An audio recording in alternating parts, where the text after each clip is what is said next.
There's something I've never told anyone until today. Not because I was ashamed, but because every time I tried to put it into words, it didn't come out right. It felt too small, or too big, and the story deserved its exact size. My name is Ava. I'm 32. I'm an anesthesiologist.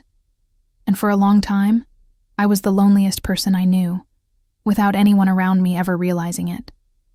Not the kind of loneliness that shows on your face. Not the kind that makes people ask if you're okay. It was the other kind, the kind that stays hidden behind everything that's working. Behind the job, the laughs, the friends who invite you to everything. Behind the reputation of being the one who fixes things, who cheers everyone up, who's always there. I was good at being there for everyone else. I was terrible at letting anyone be there for me. And I didn't know it. I swear I didn't. I thought it was just my personality. I thought it was independence. I thought sooner or later someone would come along who was different, and then it would all make sense. What I didn't expect was that this someone would show up in the middle of a hospital birthday party, without knowing who I was, and say out loud, loud enough for me to hear, that she wanted to kiss me. And that I, who never do anything like that, would turn around and say, then kiss me. That was 4 years ago, and it changed everything. Look, a lot of times the right story shows up at the right time. This is a fictional story, but pay attention. Because if it reached you, maybe there's something here only you will understand. And before we start, where are you watching from? What time is it there? Leave a like and subscribe so you don't miss the next ones. Now, let's take it from the top. Ava was 32 years old and had an apartment that was far too clean. Not the kind of clean you get from being organized. It was the kind of clean that happens when you spend too much time away from home. When you leave early and come back late. And in between, there's no one to leave a cup in the wrong place, a coat on the couch, or a trace of existence anywhere. The apartment was in Los Angeles, on the 12th floor of a building in Koreatown. Big windows, great morning light. Ava chose it because when she first saw it, the sun came in a way that felt like a promise. She thought those windows would teach her to be an early riser, that she'd sit there with her coffee and feel like the morning had value. But most days, she left before the sun even came up. The hospital was 20 minutes away.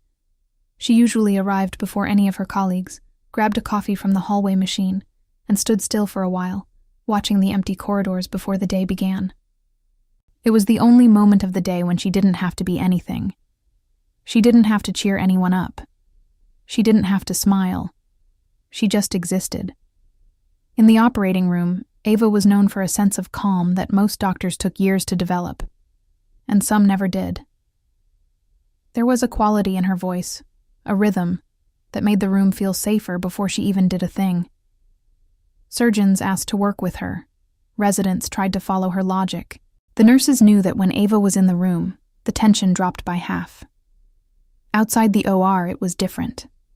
Outside, Ava was the one who stayed until the end of the party. She knew the names of her colleagues' kids, their dogs, their dramas. She knew who was going through a breakup, who had just quit the other hospital, who needed a conversation that didn't feel like a talk. She had a specific talent for making people feel seen without them realizing they were being cared for. Everyone loved Ava. She knew that. What she didn't know was that she had built an entire life where she was everyone's anchor, yet had no anchor of her own. She had tried, 3 times in the last 5 years. 3 women who started with good conversations and ended with the same pattern. Ava growing distant, them noticing before she did, and both realizing that what they had wasn't enough. Ava never quite understood what went wrong. Each breakup felt like a different set of circumstances. She didn't connect the dots. She didn't see that the thread sewing it all together was her, the distance she created before anything got too big to control. In October, the hospital turned 25. The anniversary party was held in a rented hall a few blocks away. Low-key decor, decent catering, a playlist nobody chose, but that worked as background noise. Ava arrived 40 minutes late and was still one of the first ones there. She greeted everyone, hugged the head of nursing who was stressed about the logistics, made a joke that made the chief of surgery laugh louder than he should have, and found her group, landing right in the center of it all, just like she always did. That was the night she saw Mary for the first time. Not that it was truly the first time. They had passed each other in the halls during the week, sharing a gaze a second longer than necessary, a discreet nod of recognition. But there at the party, with the lights low and the atmosphere relaxed, Ava noticed. That was the new head nurse from the 3rd floor. Hair tied back, a calm presence, a beer in her hand she'd barely touched. She was talking to a shorter, more energetic colleague who gestured wildly. Ava found it interesting. Not the kind of interesting you label or decide on. The kind that happens before you even think. She stayed where she was. She kept talking to her colleagues, stayed in the rhythm of the party. But every now and then, her eyes drifted that way, almost despite herself. Across the room, Mary was having the worst week of an already bad month. She was 34 and had arrived in Los Angeles with 2 suitcases, a job contract, and a firm resolve to stop pretending she was okay when she wasn't. The breakup with her ex-wife had been, as she described to Loney during a 3-hour phone call, a slow death. 5 years living together. The last 2 being a polite, exhausted denial. No fights, no clear breaking point. Just 2 people who woke up one day and realized they had become strangers in their own home. Requesting a transfer was the easiest thing Mary had done in years. Loney was a friend from nursing school who had moved to LA 2 years prior and insisted Mary call her when she arrived. Mary called. Loney showed up with a pizza and stayed until midnight, helping her put together bookshelves. It was Loney who insisted on the party. You can't start at a new hospital and not show up to the first party. It's like an unwritten rule. I don't know anyone. You will. That's how it works. Mary went because Loney wouldn't stop asking. And because deep down, she knew that staring at the ceiling in her new apartment wasn't going to do her any favors. There, with the beer she wasn't drinking, she saw Ava with a group of people. It was impossible to ignore. It was the kind of presence that occupied space without trying.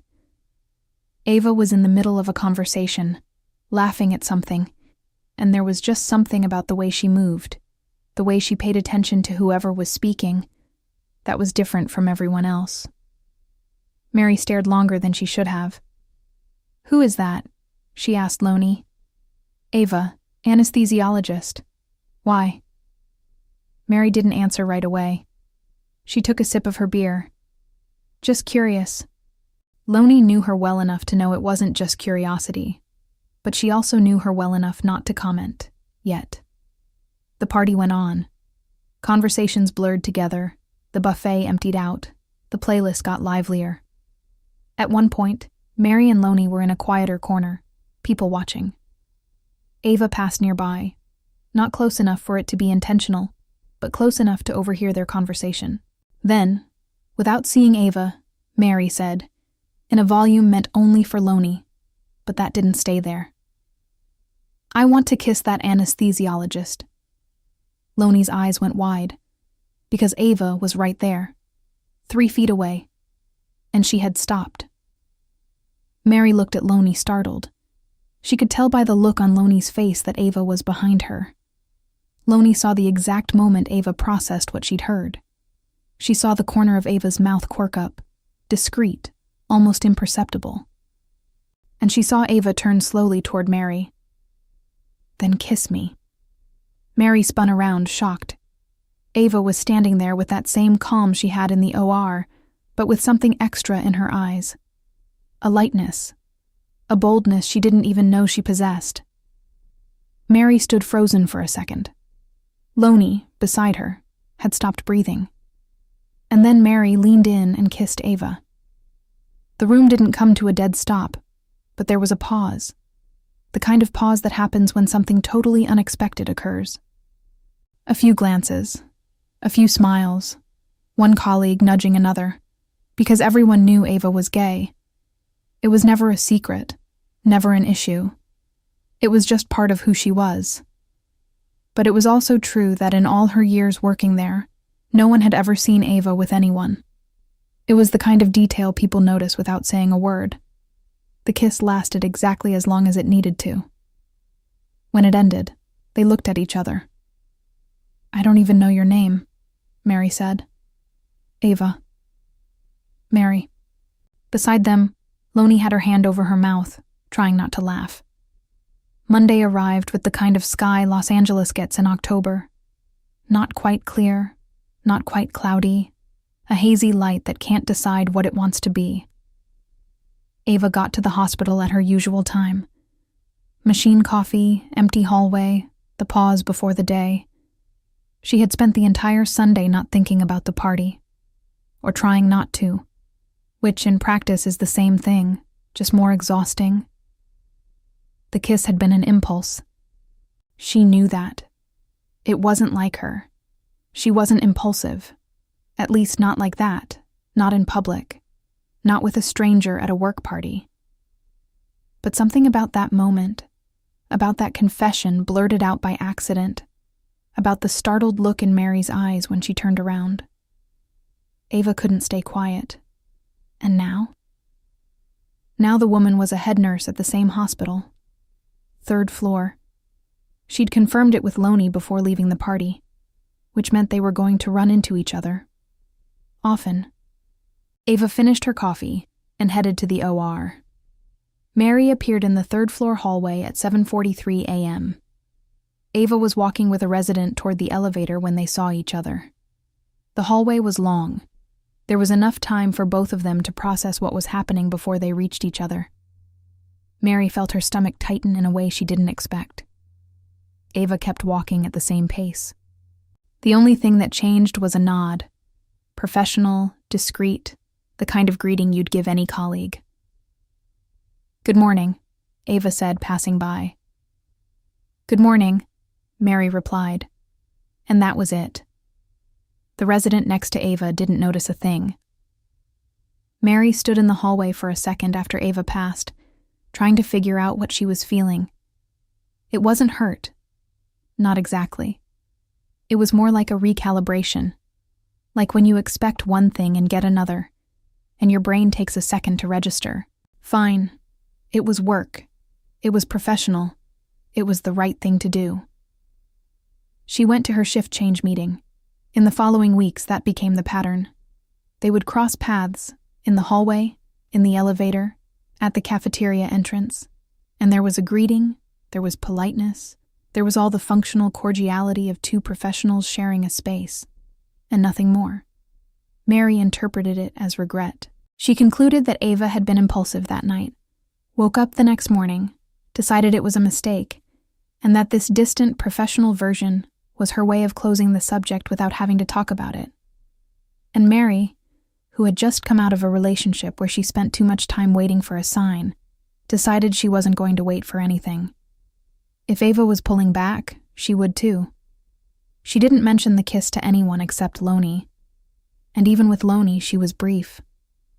She said it was a party thing, that both she and Ava were treating it that way, and that it was fine. Loney looked at her with that look, the one that knows it's not fine but understands now isn't the time to push. What neither of them saw, because sometimes we can't see what's built into our own nature, was that Ava wasn't regretting it. She was doing what she always did, creating space before anything got too big. It was a reflex so old she didn't even realize she was doing it. She had learned at some point in her life that she could no longer pinpoint that if you don't let things grow, they can't hurt you when they end. It was a logic that felt like protection, and for years it worked, or at least she thought it did, because the problem with that kind of protection is that you also get locked out of the good things. Meanwhile, the hospital kept its rhythm, indifferent to what people felt in the hallways. Cases came, cases went. The operating room followed its own liturgy. Ava kept being Ava at parties, in hallways, in meetings, and she kept going home to an apartment that remained far too clean. Loney saw it. Loney saw them in the hallway, and saw the too careful, too polite act and thought, this is going to take a while. What saved it, or started to save it, was the coffee. It was an accident at first. Ava was in the cafeteria at an unusual time on a Tuesday afternoon because a surgery had finished earlier than planned. She grabbed a coffee and sat at a table near the window. 2 minutes later, Mary walked in, scanned the room, and the only table with space was that one. Mary hesitated. Ava saw the hesitation. "You can sit," Ava said. It wasn't a warm invitation. It was practical, functional, but it wasn't cold either. Mary sat down. The first 2 or 3 sentences were about work. Something about a new protocol on the 3rd floor. Something about a piece of equipment that was acting up. The kind of conversation that happens because something has to happen. And then, without either of them planning it, the conversation went somewhere else. Ava asked where Mary was from. Mary talked about Portland, the transfer, and wanting a fresh start without giving away details that weren't for that moment. Ava asked if she was settling in. Mary said the apartment still felt like a hotel, but it was getting better. When Mary looked at her watch, 40 minutes had passed. "I should have left 20 minutes ago," she said, standing up. "Me too," Ava admitted. That was all. Mary left. Ava stayed for another minute, finished her coffee, and left. But on Wednesday morning, when Mary walked into the cafeteria, her eyes scanned the room in a very specific way. And when she didn't see Ava, she felt a small thing, hard to name, that wasn't exactly disappointment, but was in the same family. And when Ava was there on Thursday, at the same time, at the same table, Mary went straight there without hesitating. Neither of them spoke about it.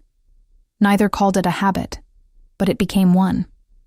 November arrived with a cold wind and days that turned dark early. The cafeteria coffee became a ritual without them ever having to agree on it. Sometimes 15 minutes, sometimes over an hour, depending on their schedules. They learned each other's rhythms. Ava knew Mary arrived exhausted on Thursdays because it was the heaviest day for her department. Mary knew Ava got quieter after long surgeries, that she needed a few minutes before she could be social again. The conversations deepened slowly. Not with that forced depth that happens when someone decides they want to get to know a person as a project. It was different. It was the kind that happens when you simply keep showing up, and over time, the layers give way because they have no reason to stay rigid. Mary was the first to notice. There was a Wednesday afternoon when the hospital had been especially heavy. 2 complicated cases in the OR, a family in crisis in the waiting room. The kind of day that leaves any healthcare professional with that specific exhaustion that isn't just physical. Mary walked into the cafeteria later than usual and saw Ava sitting at the usual table, coffee in front of her, staring into space. The smile wasn't there. It wasn't sadness exactly. It was the face of someone who, for a second, forgot to put on their presentation version. And Mary, who had learned to read Ava over the months, understood she was seeing something that wasn't meant for many people to see. She went to the table, sat down, didn't ask a thing. Ava looked at her. She noticed Mary hadn't asked, and she stayed quiet for a while, the way you do when someone gives you space not to talk. "Heavy day," Ava finally said. It wasn't an explanation. It was just all she had. "I know," Mary said. "I heard about the OR." Silence again. But a different kind. Not the silence of 2 strangers with nothing to say. The other kind. "You always seem fine," Mary said after a while. It wasn't an accusation. It was an observation. Ava looked at her with that look.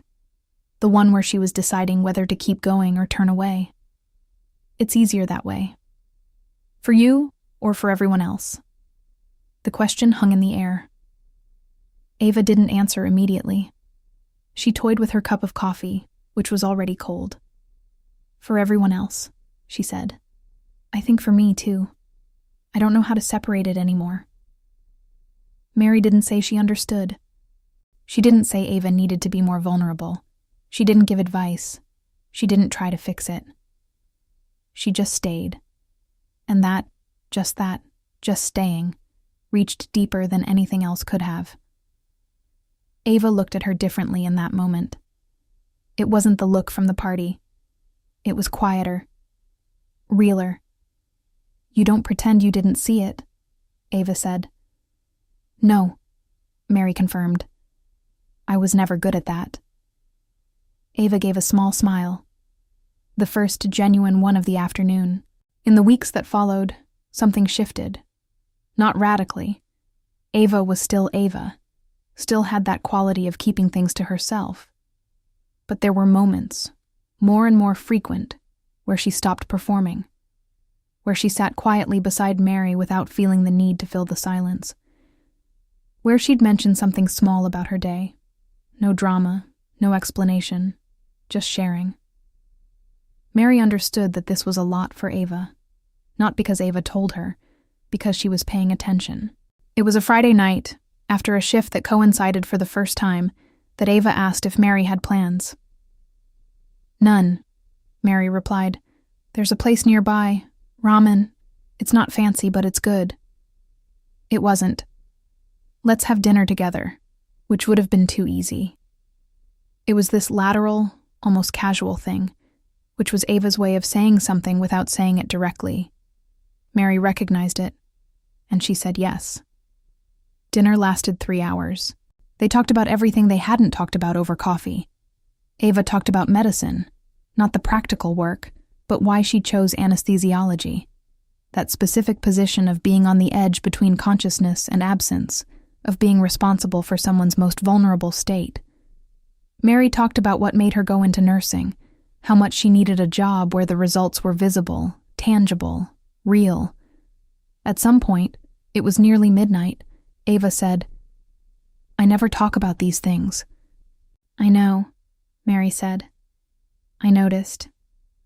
"How do you notice these things?" "I don't know. I pay attention, I guess." Ava stared at her for a moment. "I'm not used to that." It wasn't a complaint. It was just the truth, simply stated, the way true things sometimes come out when you're tired enough to stop hiding. Mary didn't respond. She just held her gaze.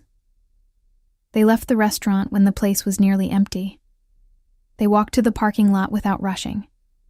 At the goodbye, there was a second. That second both sides recognized, but neither names. And then Ava said goodnight and went to her car. Mary stood still for a moment before heading to hers. Back at her apartment, she called Loney. "I think I'm falling for her." On the other end of the line, Loney was quiet for a moment. "I know," she said. "I've known for a while." December arrived with that dry chill Los Angeles gets at the end of the year. It's not a snowy cold, but it's enough to make the nights feel long. Things between Ava and Mary had reached a strange, beautiful balance. Unnamed, undefined, but present. There was a soft tension between them that both recognized, and that, for different reasons, neither was in a rush to resolve. Ava, because she was afraid of destroying what was growing before it grew enough. Mary, because she had learned, in her previous relationship, the cost of rushing what needs time.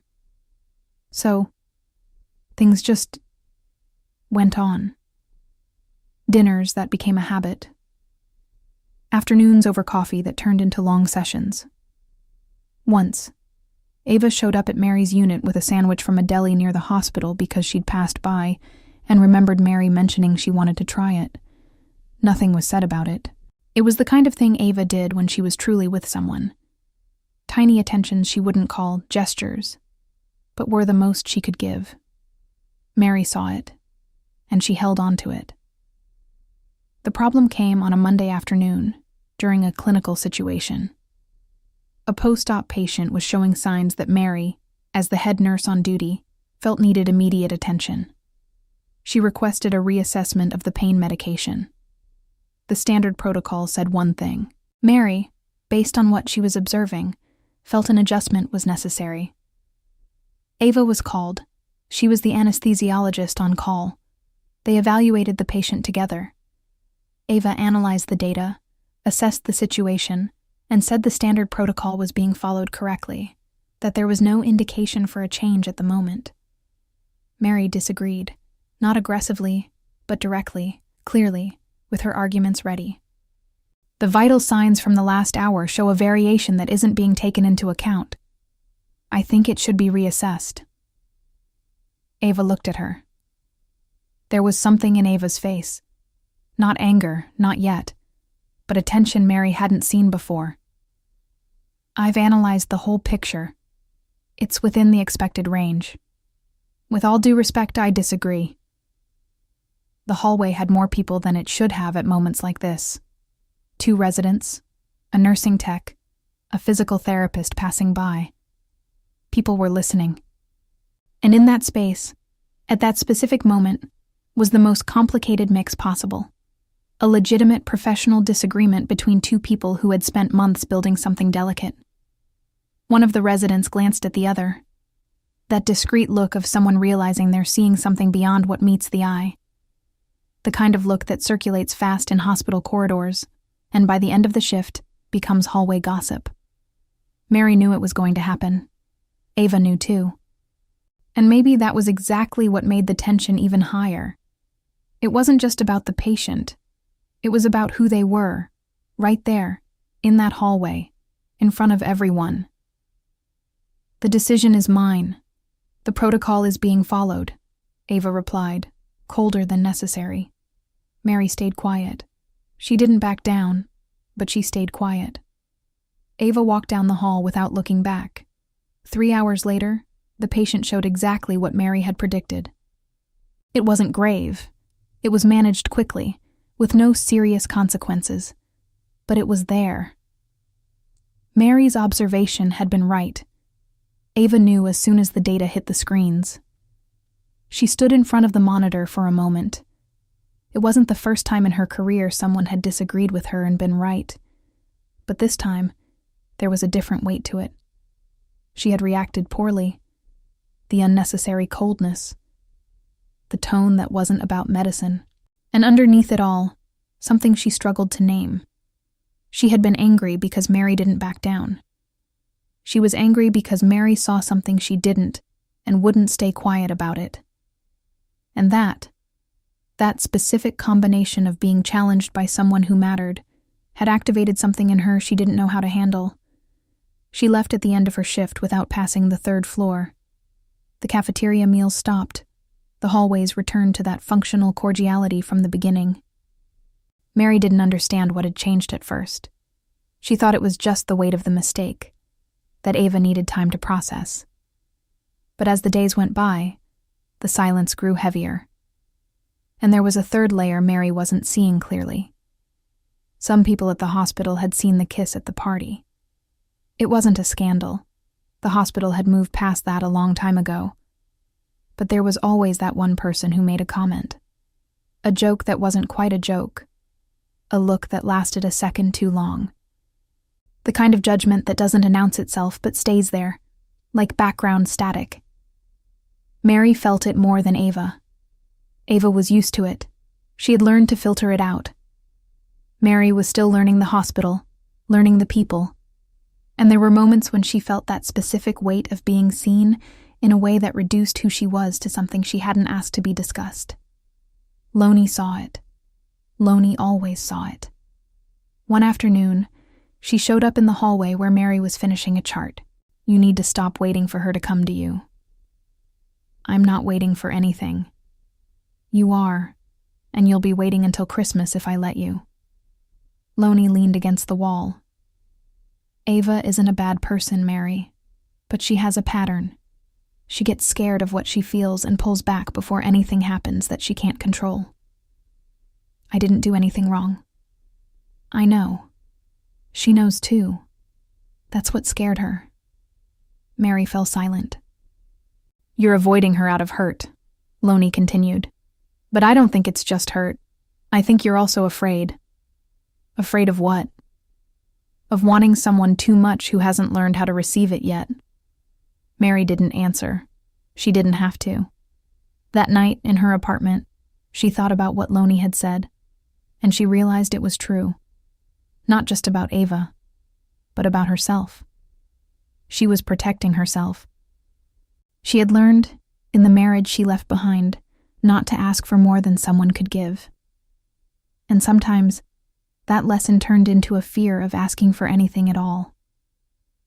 Ava, that same night, was in her far too clean apartment, staring at the ceiling. She knew what had happened. She knew with a clarity that hurt. Mary had disagreed with her in front of everyone, professionally, competently, rightly, and Ava had reacted as if it were an attack. Because it was the first time in a long time someone at work had stood up to her so directly, and because she could no longer separate the professional side from how much she already felt for Mary. She'd gotten confused. She'd gotten scared. And in that fear, she did what she always did. She pushed her away. She thought about the breakups from recent years, the pattern she hadn't been able to see, the thread she had never connected. And for the first time, she saw it. It was Thursday, the end of a long night shift. Mary was on the 3rd floor finishing her logs when she heard footsteps in the hall. She looked up from the computer. Ava was standing at the entrance to the charting room. There was a quality to the way she stood there. Not urgent, not performative, but not relaxed either. It was the look of someone who had reached that point with effort and was determined not to retreat. "Do you have a minute?" Ava asked. Mary looked at her for a second. Then she closed the laptop. "I do." They went to the back hallway, which was empty at that hour. Ava stood facing Mary, and for a moment said nothing, the kind of silence of someone organizing what comes next without a script. "I was wrong," Ava said. "With the patient, I was wrong. You were right, and I knew it, and even so I responded the way I did." Mary stayed quiet, waiting. "And then I did what I do when I get scared. I disappeared." Ava frowned slightly, not in irritation, but from something internal. "I didn't realize for years that I do that every time something starts to matter, I find a way to sabotage it before it can, with people, with work, with everything. Why are you telling me this?" "Because with you, it was different." Ava paused. "Because you didn't let me just be the party version of myself. You stayed after the party was over and you saw the other parts, and I didn't know what to do with that. I still don't, completely." Mary looked at her. She saw the struggle. She saw it wasn't a prepared speech. It was a person trying to say something difficult, without the protection of knowing how it would be received. "I'm afraid of wanting more than someone can give," Mary said slowly. "I learned not to ask. I think sometimes I confuse not asking with not needing." Ava stared at her. "I'm not asking you to solve this right now," Mary continued. "But I need to know if you want to try. For real, without disappearing when things get scary." "I'm going to get scared again," Ava said. "I'm honest enough to tell you that." "I know. But will you tell me when you get scared?" Ava was silent for a moment. "I'll try." It wasn't a perfect promise. It was the most real one either of them had received in a long time. Mary took a step forward. Ava didn't move back. And there, in the 3rd floor hallway of a Los Angeles hospital, on an early Thursday morning with the sun starting to peek through the windows, they just stood there, at a distance that was neither intimacy nor distance. It was the space of two people choosing. It was Mary who closed the gap. It wasn't a party kiss. It was different. It was the kiss of someone who had arrived there with the weight of the journey on their back, and had arrived nonetheless. 4 years later, Ava is in the kitchen of an apartment that has traces of two people everywhere. Some of Mary's coats on the hook, a mug belonging to Ava next to one belonging to Mary, an open book on the table that neither of them has finished yet. The windows are big, the morning light comes in just right, and there's hot coffee because someone woke up earlier. They moved in together 2 years after that Thursday in the hallway. It wasn't a dramatic decision. It was natural, the way natural things happen. One day they both realized they spent more time in one apartment than the other, that belongings had migrated by accident, that waking up and not seeing the other already felt incomplete. So, they stayed. Mary walked into the kitchen, hair still loose, and grabbed her mug without looking. Ava was facing away, stirring the coffee, and when she felt Mary's presence, she leaned back against her for a second, the kind of small gesture people make when they're used to each other in a good way. "Is it going to snow today?" Mary asked. "In Los Angeles?" Ava replied without turning around. Mary laughed, a small, early morning sound, completely real. Ava turned around with the 2 coffees. She looked at Mary for a second. Loose hair, mug in hand, standing in their kitchen.